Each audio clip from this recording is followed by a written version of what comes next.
बिस्मिल्लाहिर्रहमानिर्रहीम। अस्सलाम वालेकुम। आप देख रहे हैं औकात टीवी। मैं हूं अब्दुल जब्बार अंसारी।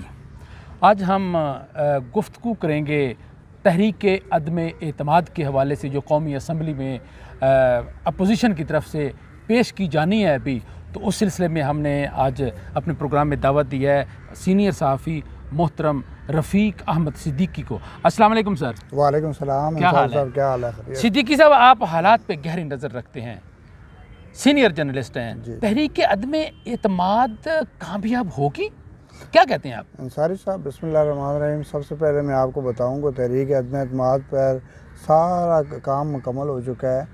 अब ये है कि इन्होंने 8 और 9 तारीख को पीपल पार्टी ने बता दिया कि हम तहरीक अदम एतमाद पेश करेंगे, और इस हवाले से उन्होंने एक लॉन्ग मार्च जो स्टार्ट किया है, कराची से स्टार्ट किया था, उसके पहुंचते ही इन्होंने तहरीक अदम एतमाद पेश कर देना। और इनका तहरीक अदम एतमाद के हवाले से दोनों पार्टियों का, मुस्लिम लीग नून और पीपल पार्टी का मामला तय हो चुके हैं। इनका एक मामला था वज़ीर-ए-आला-शिप पे, पंजाब की वज़ीर-ए-आला-शिप पे कोई मामला चल रहा था, वो भी इनका हाल हो चुका है। उस हवाले से फिर इन्होंने जो दीगर पार्टियों से भी सलाह मशवरा किया है। अब इमरान खान की हुकूमत जो है ना बिल्कुल आखिरी मराइल पर आ चुकी है, क्योंकि इमरान खान को पता लग चुका है कि उसके अंदर से जो दराड़ें हैं वो दराड़ें पड़ चुकी हैं उसकी पार्टी में, और उसके काफ़ी सारे 38 उसके नुमाइंदे, असम्बली के नुमाइंदे हैं जो दूसरी तरफ जा चुके हैं। उन्होंने अपने अपने मामलात उनके साथ सेट कर दिए। एक जहांगीर तरीन का मामला था, इन्होंने जहांगीर तरीन को बहुत सारा प्रेशर डाला, जिस वजह से जहांगीर तरीन ने बीमारी का बहाना करके वो इंग्लैंड चले गए। वहाँ उन्होंने नवाज शरीफ से कल मुलाकात कर ली है और उनके मामलात भी तय हो चुके हैं, क्योंकि जहांगीर तरीन और नवाज शरीफ का मामला एक था। उन दोनों को ही नायल किया गया, और नायल कराने में जो ताकतें मुलव्वस हैं वो एक है। नून लीग और जहांगीर तरीन का मामला एक है। उन दोनों ने आपस में जो बात की है वो सियासी तौर पर उन्होंने बिल्कुल ये किया है कि हम जो पाकिस्तान में जब हुकूमत बनेगी, हमारी हुकूमत नून लीग की हुकूमत बनेगी, तो वो इस मामले को अदालत के ज़रिए इंशाअल्लाह ताला कह रहे हैं को हल कर लेंगे। सिद्दीकी साहब, आपने कहा कि मामलात जहांगीर तरीन और नून लीग के तय पा चुके हैं। भाई, इनके मामलात तो इमरान खान से भी तय थे ना, इमरान तो वो जब अपनी पार्टी के साथ नहीं रहा तो नून लीग का साथ कैसे नहीं पाएगा? इमरान अंसारी साहब, आपको पता है इमरान खान ने हमेशा अपने दोस्तों को यूज़ किया और उन्हें किक आउट कर दिया। इमरान खान ने दोस्ती नहीं पाली। दोस्त मसलन ये है कि अब आपके सामने जहांगीर तरीन ने अपना हेलीकॉप्टर यूज़ किया, लोगों को पकड़ कर लाया असम्बली में, लोगों को ख़रीदा, अरबों खरबों रुपये इन्वेस्टमेंट किए और इसकी हुकूमत बनी। तो कमाया भी तो है ना, चीनी की मद में, सिर्फ चीनी की मद में कितना कमा लिया? चीनी और आटे की मद में दुनिया को इन्होंने, पूरे पाकिस्तान को ज़लील-ओ-ख़्वार कर दिया।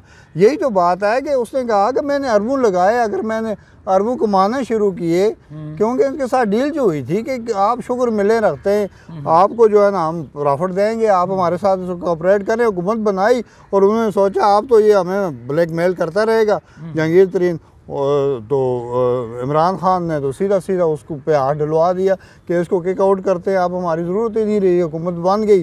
अब असम्बलियों में जो है ना हम आ गए, हमारे अरकान पूरे। और दूसरा ये है कि सबसे बड़ी बात है कि कौमी असम्बली के अलावा सेनेट में भी उसको बंदे जो है ना उसने ख़रीद कर दे दिए। अब उसके पास जहांगीर तरीन की कोई अहमियत ही नहीं रही थी। अब मसला ये है अंसारी साहब के हुकूमत इस वक्त 38 अरकान असम्बली गवा चुकी है। अच्छा, दूसरी तरफ वो जा चुके 38। मेन नाम बता सकते हैं? नहीं, नाम तो अभी सामने नहीं आया। नाम अभी सामने आए नहीं है, हमें क्या ज़रूरत है वैसे पंगे डालने की। नाम अभी सेक्रेट हैं, अगर हमें पता भी है हमें नहीं बताना चाहिए। जो सेक्रेसी है वो हमें इस्तेमाल करनी चाहिए। हमें ज़रूरत नहीं है कि हम जब तक वो ख़ुद अपने आप को नॉमिनेट ना करें, हम जो है ना वैसे ही अपनी तरफ से बताएं। रफ़ीक सिद्दीकी साहब, देखें तहरीक अदम एतमाद में मौलाना फजल-उर-रहमान पेश हैं जी, तो वो तो ये लोगों का कहना है कि वो इस चीज़ की खिफत मिटा रहे हैं, उनको इक़्तिदार में हिस्सा नहीं दिया गया। क्योंकि आपने मोस्टली देखा, उसकी तारीख़ देखें को उसको इक़्तिदार मिलता रहा, वो खामोश रहा। अब उसको इक़्तिदार नहीं मिला तो उसकी वो खिफत मिटा रहा है, लोगों का ये कहना है। आप क्या कहते हैं? अंसारी साहब, मैं आपको एक बताऊं, एक बात ये है कि इस वक्त जो अपोजिशन थी वो मुर्दा घोड़े की तरफ थी। अपोजिशन बिल्कुल ख़त्म हो चुकी थी, अपोजिशन दब चुकी थी। अपोजिशन को हुकूमत ने बिल्कुल दबा दिया था कि बिल्कुल बोलने तक भी नहीं दिया। ये इस वक्त अपोजिशन ज़िंदा है। इस वक्त अपोजिशन का जो किरदार है वो मौलाना फजलुर रहमान की वजह से है। क्योंकि अगर मौलाना फजलुर रहमान ने पहले ही हुकूमत को ख़त्म कर देना था, जब ये अपना धरना लेकर आए थे, उस वक्त ही ख़त्म कर देना था। लेकिन उस वक्त अपोजिशन तितर बितर होकर इनका साथ छोड़ गई। सहाफ़त को भी पता है, एजेंसियों को भी पता है, सबको पता है कि क्या हुआ था जी। अब मसला ये है कि इस वक्त अगर हुकूमत को किसी की तरफ से दबाव है। अब इमरान खान का कल आपने जलसा देखा होगा, उसमें इसने मौलाना फजलुर रहमान के बदले फजलू कहा कि हमारी उम्र भी है कि हमें तस्बीह पकड़नी चाहिए। अरे यार, तू तस्बीह, तुझे आपको अगर तस्बीह याद आ रही है, अब मौलाना फजलुर रहमान को देखकर आप ख़ुद भी तो अपना किरदार सही करें ना। आपके पीछे आपको पूरी अवाम इस वक्त, मुल्क पाकिस्तान इस वक्त तंगदस्ती का शिकार है। आपके पीछे बदवाएँ दे रहे हैं, आपको बुरी भली कह रहे हैं। जो नारे आप नवाज शरीफ को लगवा रहे थे, अब स्टेडियम में मैं परसों गया, स्टेडियम में यकीन माने ऐसे बुरे बुरे नारे इमरान खान के, गो इमरान गो, ऐसे ऐसे हम यहाँ वो पार्लिमानी ज़बान इस्तेमाल नहीं कर सकते। तो ऐसी ऐसी ज़बान इस्तेमाल हो रही थी। एजेंसियों ने रिपोर्ट दी होगी, इसको हर रिपोर्ट मिलती है। अगर अयूब खान पठान था, उसको जब चीनी महंगी हुई थी, उस वक्त गालबन चीनी 1 रुपया महंगी हुई थी, उसके लिए जब घर गए तो उनके बच्चों ने कहा अयूब को हाय आए, तो उसने ये सोना दूसरे दिन उसने जाकर अपना इस्तीफ़ा पेश कर दिया कि यार मेरे घर तक ये आवाज़ आ गई। अब आपके बनी गाला क्या, आपके घर क्या, आपके हर जगह आपके लिए यही इस्तेमाल हो रहा है, यही लफ्ज़ इस्तेमाल हो रहा है। अब आपको तो गैरत करनी चाहिए। रफ़ीक सिद्दीकी साहब, आप ये बताइए मुख्तसरन कि तहरीक के अदम एतमाद में अपोजिशन कामयाब होगी या नहीं?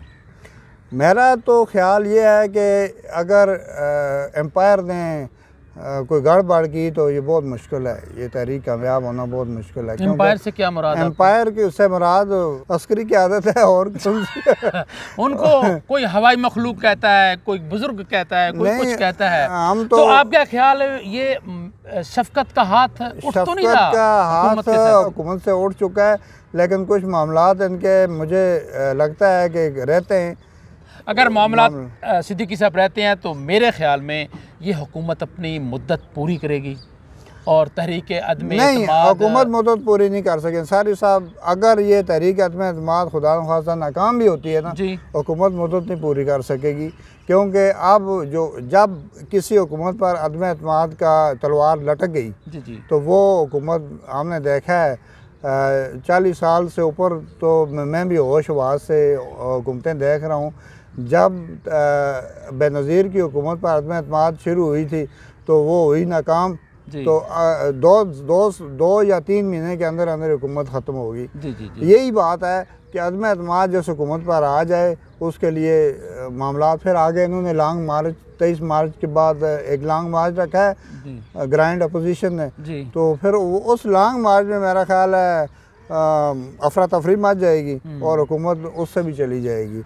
याद है आपको काजी हुसैन अहमद का धरना जब हुआ, बेनज़ीर की हुकूमत थी, अगले दिन हुकूमत चली गई थी। यही होता है, ये धरने जब अवाम बाहर निकल आए किसी हुकूमत के खिलाफ, वो ये तो है असम्बली के नुमाइंदे, ये तो बिक भी जाते हैं। ये तो है मुंतखब हुकूमत है ये इमरान खान की? नहीं, मुंतखब हुकूमत कोई भी नहीं कहता था, वो खुद भी कहते हैं मुंतखब हुकूमत नहीं है, ये तो किसी की तरफ से थोपी हुई हुकूमत है। चलो, थोपी हुई हुकूमत है, क्या ख्याल है आपका, मुद्दत पूरी करेगी ये? नहीं, मुझे नहीं लगता कि हुकूमत मुद्दत पूरी करेगी, क्योंकि इनके पास कोई जवाब ही नहीं रहा। 3.5 सालों में इन्होंने 3 वज़ीर ख़जाना चेंज किए, उसके बाद इन्होंने और कई वजारतें चेंज, इनको वजारतें ही नहीं चल रही। जो वजारतें लोग लेते हैं इनके, वो भी फरिश्ते हैं, बाहर से आए हुए हैं, यहाँ से नुमाइंदे जो सिलेक्ट किए हैं, इलेक्टेड हैं या सिलेक्टेड हैं, जो भी हैं जैसे हैं, लेकिन हैं तो कौमी असम्बली के नुमाइंदे। उनको तो इन्होंने खुदे लाइन लगाया, उनको तो इन्होंने हुकूमतें वजारतें दी ही नहीं। वजारतें इन्होंने अमेरिका से लोग जो एजेंसियों के बुलाए होते हैं उनको वजारतें दी हैं। कैसे हुकूमतें चलेंगी? ये तो मुझे नहीं चलता, मुझे नहीं लगता कि ये हुकूमत चल सके। और ये जो 3.5 साल चली है जी, ये भी धक्के किसी और ने चलाई है। ये तो मेरा ख्याल हमारा वज़ीर-ए-आज़म तो एक क्लर्क की मान असम्बली में बैठा हुआ है, जो कह रहा था कि मैं असम्बली को यूनिवर्सिटी बनाऊंगा, ये करूंगा, वो करूंगा, पीएम सेक्रेटरीट को और ऐवान सदर को, जी जी यूनिवर्सिटी बनाऊंगा। इस वक्त वो यूनिवर्सिटी नहीं है, वो एक काब खाना बना हुआ है। क्या आप क्या बताएं बना? जी, रफ़ीक सिद्दीकी साहब हमारे साथ मौजूद थे। इनका कहना है कि हुकूमत अपनी मुद्दत पूरी नहीं करेगी, जबकि मेरा ख्याल है हुकूमत अपनी मुद्दत पूरी करेगी। शफकत का हाथ इन पर आपका रहेगा। ख्याल कैसे है अंसारी साहब? ये मैं आपसे सवाल आप मैं जी मैं जी जी जी बिल्कुल।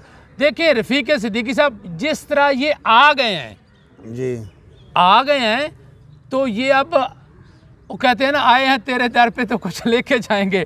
भाई ये मेरा एक तजज़िया है ना कि ये हुकूमत शफकत का हाथ इन पर है और मेरे ख्याल में रहेगा और ये अपनी मुद्दत पूरी करेगी। अच्छा, आप शफकत के हाथ से कहते हैं कि वो शफकत हाथ इन पर कायम है और उसकी वजह से ये हुकूमत मुद्दत पूरी करेगी।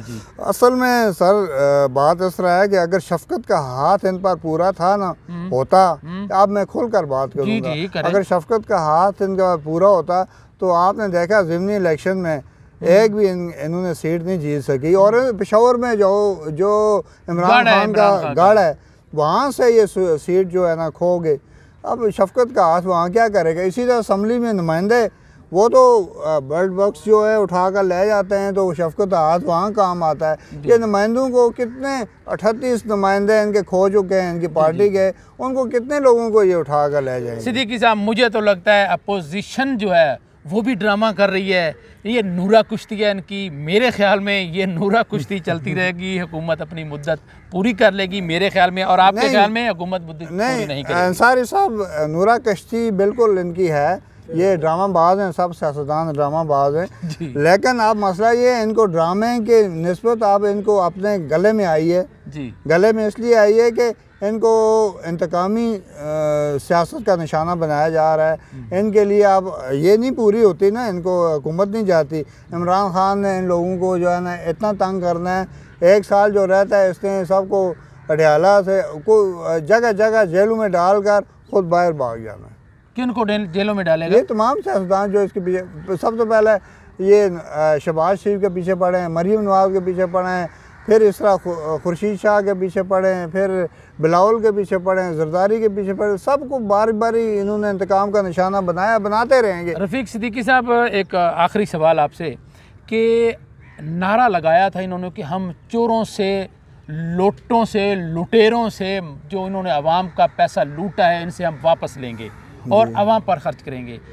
क्या इसमें कामयाब हुए हैं ये? सर इसमें कामयाब हुए हैं ना, कामयाब ये हुए हैं, इन्होंने खुद ही नवाज शरीफ को जहाज़ पर चढ़ाया, पीछे से ववेला मचाया कि ये इसने हमारे साथ धोखा किया। इन्होंने खुद ही चीनी का बहरान पैदा किया, चीनी चोर इनके घर के निकले। इन्होंने खुद आटे का बहरान पैदा किया, आटा चोर इनके घर के निकले। नून लीग वाले भी लोगों की तो मिले हैं ना, सारे मिलके ये बहरान पैदा किया ना। जब ये खुद ही उनके साथ चोरों के साथ मिले हुए हैं, जब इनके चोर इनके घर के हैं, चोरों के साथ मिले हुए, फिर कौन करेगा फैसला? कौन किसी के खिलाफ एक्शन लेगा? कोई नहीं ले सकता। ये सब है कि ये आप जहांगीर तरीन को कहें वो इनका नहीं है, ये भी गलत होगा। नवाज शरीफ को कहें, उनके कई पार्टी के बंदे इनके पास बैठे हुए हैं, इनके घर के बंदे हैं। असद उमर एक PTI में है, इसका दूसरा भाई नून लीग में है। ये सब हम लोगों को दिखावे में डाला हुआ है। हम लोगों को वैसे ही जो है ना दिखा रहे हैं कि ये है वो है। सब ये एक हैं, एक कड़छे में सब रात को खाना खाते हैं, हमें दिन को जो है ना वखरे वखरे होकर हमारे साथ तो चीटिंग आपने ये बात करके मेरी बात की तस्दीक कर दी कि ये नूरा कुश्ती है इनकी। नूरा कुश्ती है, बिल्कुल नूरा कुश्ती। और इसके साथ ही जी हमारे प्रोग्राम का वक्त अपने इख्तिताम को पहुंचा। अल्लाह हाफिज़।